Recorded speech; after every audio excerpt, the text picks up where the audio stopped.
Merry Christmas. ക്രിസ്തു ജയന്തി നിങ്ങൾക്കൊരു സന്തോഷ വാർത്ത. പ്രിയപ്പെട്ടവരെ, നിങ്ങൾക്ക് ഞങ്ങളുടെ ക്രിസ്മസ് ആശംസകൾ. യേശു കർത്താവ് ജനിച്ച ദിവസമായി ലോകമെമ്പാടും ക്രിസ്മസ് ആഘോഷിക്കുന്നു. ക്രിസ്മസ് എന്ന് കേൾക്കുമ്പോൾ അത് ക്രിസ്ത്യാനികളുടെ ഉത്സവമാണെന്ന് പലരും ചിന്തിക്കാറുണ്ട്.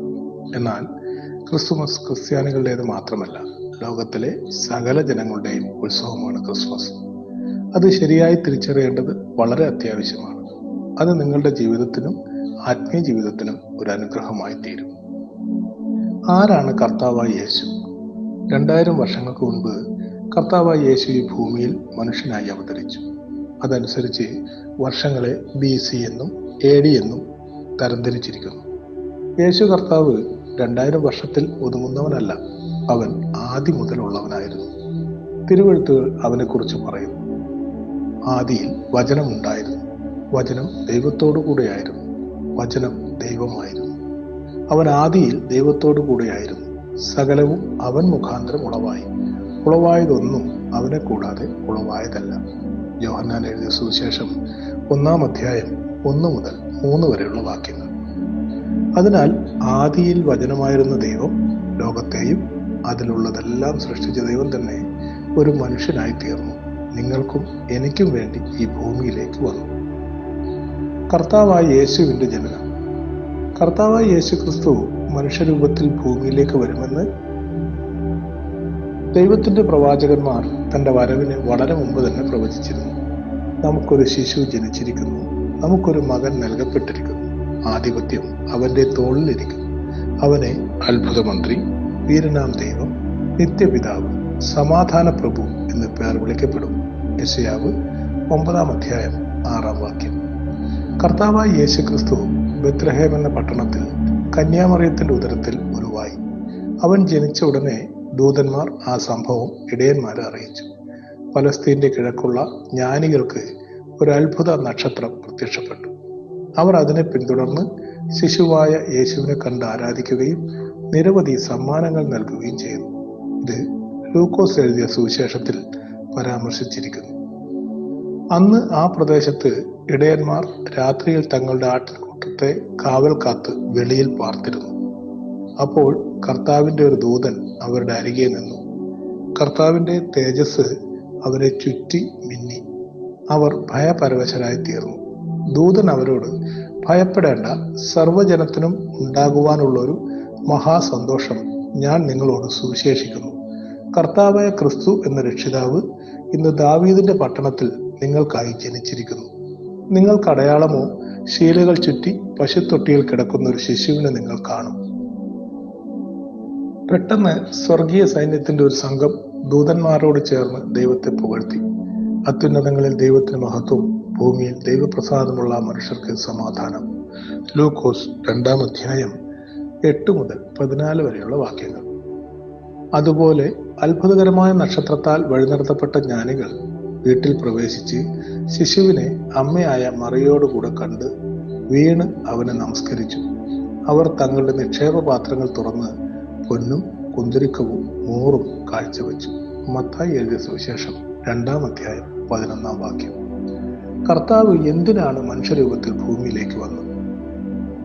ആദിയിൽ ദൈവം ആദാമിനെയും ഹവ്വയെയും സൃഷ്ടിച്ചു. അവർക്ക് എല്ലാം നൽകി അനുഗ്രഹിച്ചു. എല്ലാറ്റിൻ്റെയും മേൽ ഭരിക്കാൻ അവർക്ക് അധികാരവും നൽകി.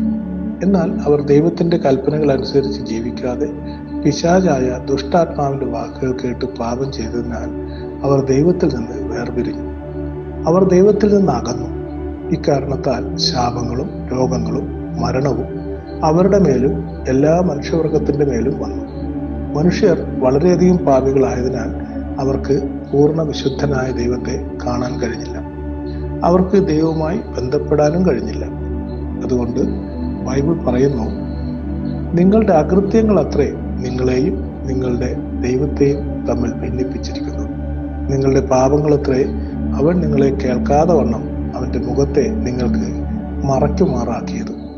യെശയ്യാ പ്രവചനം 59-ാം അധ്യായം 2-ാം വാക്യം. ദൈവത്തിൽ നിന്ന് വിച്ഛേദിക്കപ്പെട്ടവരെ തിന്മയുടെ ശക്തിയിൽ നിന്നും പാപത്തിൽ നിന്നും ശാപത്തിൽ നിന്നും രോഗത്തിൽ നിന്നും നിത്യ നരകത്തിൽ നിന്നും വിടുവിക്കുവാനും ദൈവവുമായി അവരെ ഒന്നിപ്പിക്കുവാനും ഈ ഭൂമിയിൽ സമാധാനത്തിലും സ്വാതന്ത്ര്യത്തിലും ജീവിക്കുവാനും മരണശേഷം അവൻ സ്വർഗരാജ്യത്തിൽ പോയി നിത്യമായ സ്വർഗത്തിൽ വാഴുവാനും വേണ്ടിയാണ് കർത്താവായ യേശുക്രിസ്തു ഈ ഭൂമിയിലേക്ക് വന്നത്. ഇത് ക്രിസ്ത്യാനികൾക്ക് മാത്രമല്ല, ലോകത്തിലെ എല്ലാ ആളുകൾക്കും ഒരു സന്തോഷ വാർത്ത തന്നെയാണ്. ഇതിനായി കർത്താവായ യേശുക്രിസ്തു എന്താണ് ചെയ്തത്? മനുഷ്യരുടെ പാപങ്ങൾക്ക് പ്രായശ്ചിത്തമായി കർത്താവ് തന്നെ ജീവനുള്ള യാഗമായി അർപ്പിച്ചു. പാപത്തിന് പ്രായശ്ചിത്തം ചെയ്യാൻ മനുഷ്യർ പലതും ചെയ്യുന്നുണ്ടെങ്കിലും അവരുടെ ഉള്ളിലെ പാപ സ്വഭാവം നീക്കം ചെയ്യപ്പെടുന്നില്ല. എത്ര യാഗങ്ങൾ അർപ്പിച്ചാലും അവർ ഇപ്പോഴും വീണ്ടും വീണ്ടും പാപം ചെയ്യുന്നു. അതിനാൽ യാഗം അർപ്പിക്കുമ്പോൾ പോലും പാപത്തിന്റെ സ്വഭാവം അവരെ വിട്ടുപോകുന്നില്ല. അതിനാൽ പാപത്തിന്റെ ശക്തിയിൽ നിന്ന് നമ്മെ വീണ്ടെടുക്കുവാനും നമുക്ക് രക്ഷ കൊണ്ടുവരുവാനുമായി പിതാവായ ദൈവം ഒരു യാഗമായി തന്റെ രക്തം ചൊരിഞ്ഞു.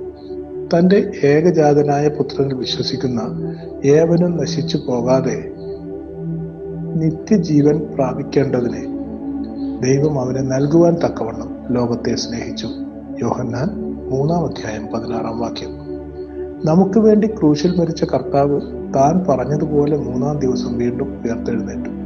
താൻ ജീവിച്ചിരിക്കുന്നു എന്ന് കാണിക്കുവാൻ അവൻ തന്റെ ശിഷ്യന്മാർക്കും മറ്റുള്ളവർക്കും പ്രത്യക്ഷനായി. പിന്നെ എല്ലാവരും നോക്കി നിൽക്കെ അവൻ സ്വർഗത്തിലേക്ക് കയറി. അവനോടൊപ്പം ഉണ്ടായിരുന്ന ശിഷ്യനായ തോമസ് പിന്നീട് ഇന്ത്യയിൽ വന്ന് കർത്താവായ യേശുവിനെ കുറിച്ച് പ്രസംഗിച്ചു.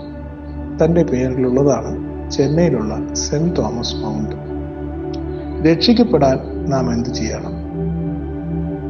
ലോകത്തിലെ എല്ലാവർക്കും മരണം ഉറപ്പാണ്.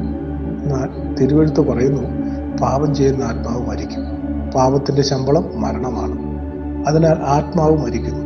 എന്നാൽ രക്ഷിക്കപ്പെടുന്നവർക്ക് ആത്മീയ മരണമില്ല. അവരുടെ പാപങ്ങൾ ക്ഷമിക്കപ്പെട്ടതിനാൽ അവർ നരകത്തിന്റെ ശക്തിയിൽ നിന്ന് രക്ഷിക്കപ്പെടുകയും സ്വർഗത്തിന്റെ സന്തോഷം നേടാനുള്ള പദവി ലഭിക്കുകയും ചെയ്യുന്നു. ആ സന്തോഷം നമുക്ക് ലഭിക്കാൻ വേണ്ടിയാണ് കർത്താവ് തന്റെ രക്തം ചൊരിയുകയും പാപത്തിന് പ്രായശ്ചിത്തം ചെയ്യുകയും ചെയ്തത്.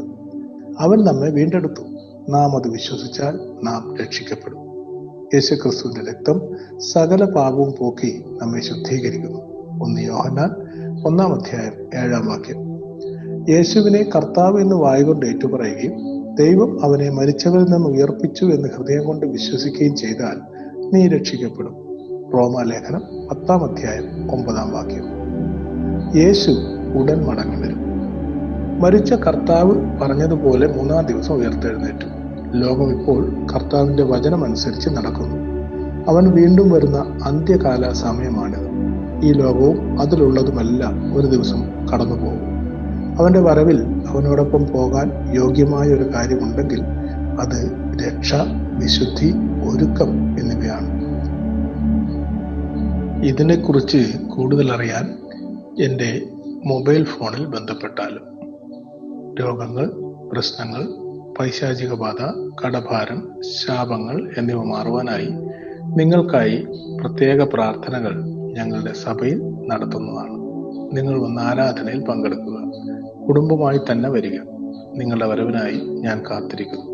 കർത്താവ് നിങ്ങളെയും നിങ്ങളുടെ കുടുംബത്തെയും അനുഗ്രഹിക്കുമാറാകട്ടെ. ആമേൻ.